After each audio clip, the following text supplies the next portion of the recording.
decided that I'm going to shoot a video of what I've been working on for the last probably 5-6 years. Slowly, most everything here is free, acquired from various ways. I decided to film this garden forest in the winter time. It's just a bunch of sticks right now. About 19 fruit trees in here and probably 20 berry bushes. What you notice mostly about this yard is it started out being flat, level. It was completely level. All grass. It was immaculate grass, actually. Whatever that chemical spray they put in to make it look so beautiful. And this is Colorado. Grass doesn't grow without watering it. So I have all these mounds. They're called Hugo mounds. And they're not just piles of dirt. They're actually massive amounts of sticks, branches, and logs. Free wood chips. I got about 9 dump trucks worth of wood chips so far. Each year I put down another dump truck worth. And if you dig down, which you can't right now because it's frozen, it's black dirt. That's the base of what you're looking at here. Everything now slopes from the patio down to that fence. That's the low spot of the yard. It's the high spot up there. And these are swales, so they're basically batteries that hold water. So here in Colorado, that's vital. So every time the snow lands on it, it soaks those wood chips up and then turns it to soil. Summer, these plants don't need to be watered really. Let's start with my sticks. This is a blueberry. Blueberries don't grow in Colorado because of our alkaline soil. This is amended soil. It's the only part that I've amended in the entire garden. And I don't know what type of blueberry it is. Blueberry Chippewa. Here we have an American persimmon. I tried doing a Fuji Japanese persimmon and it died last year, so I replaced it with the American one, hoping it will live. There's a nitrogen fixing plant. Let me see. It is an autumn olive, and that will supply nutrients to the trees around it. A mulberry. It used to be a Pakistani mulberry, but it was grafted onto, I believe, a white mulberry, and so we're going to probably have white mulberries. It's not a service berry, it's an aronia. Next to it, this twig is a senna. This is a gooseberry. Here is a currant.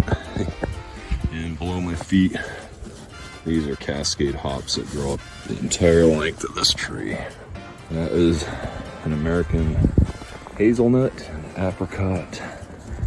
Here, this is, hey, as you can see, the path here winds around and goes uphill.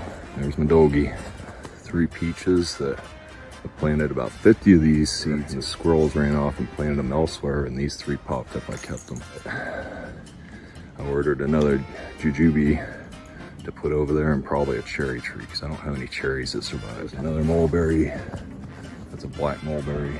This spirals up, goes around, comes up here where I plan on putting maybe wild bees or a bee hive or something.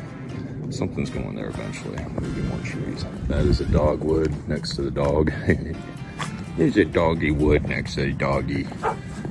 And this spirals again. This is a Reliance peach, goji berry. There's cactus right there. There's cactus under the snow. Cactus everywhere around here. It's another peach that I don't know what it is, but it's the very first fruit tree I planted. Under this burlap is a Utah pomegranate.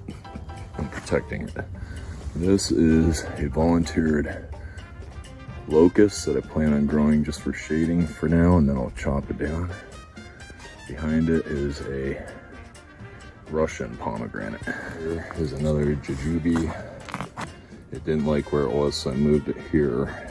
This is a recent bed I put in, and this is an acid bed also for blueberries. Right now it's in garlic bed. There's a red gem gomi, which has stayed this size for the past 4 or 5 years. I don't know what's wrong with it. There's a new addition. This is a pear.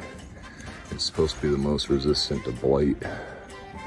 I've planted many of pears and they've all died from blight. Nanking cherry, that's what it is. And next to it is a cutting. That's a cutting, the Nanking cherry.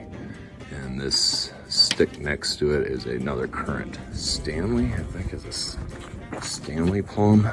It's getting I'm planning on growing it so it makes like a tunnel effect right here. This stick is a medlar. It was a lot taller and it was getting burned by the sun, so I had to cut it way down. Asparagus. That's my asparagus field. And I think this year I'll get asparagus. It is a fig, and it keeps dying back every year and growing back. And you can't see it, but next to it is a Chinese tune, which is supposed to be one of the only edible trees. The leaves, saute them. This is all gonna get steps on it because this goes uphill.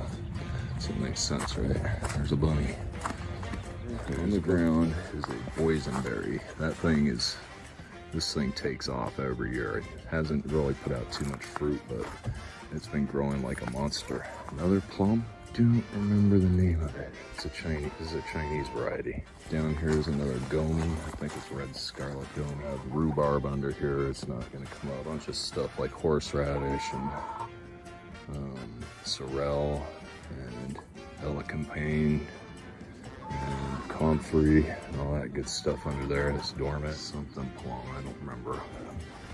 It is a quince. It's not a gomi.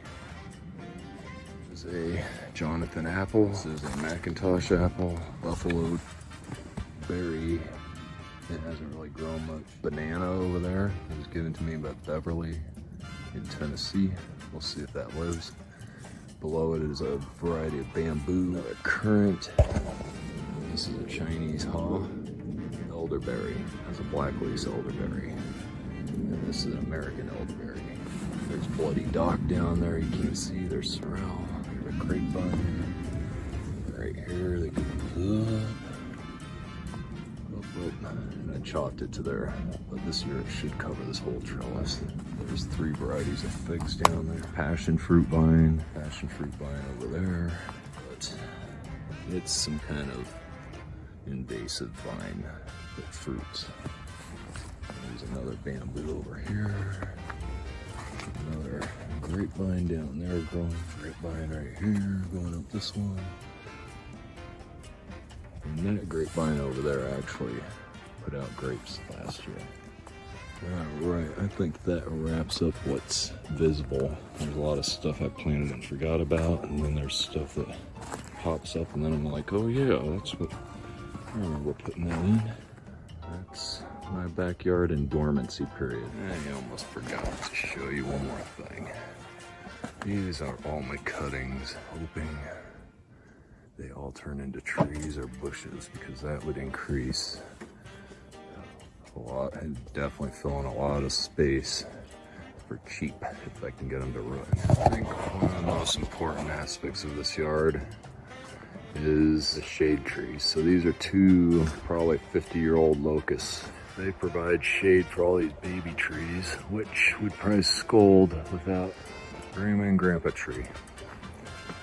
And they are the centerpiece. They are the shade trees to this food forest, or future food forest.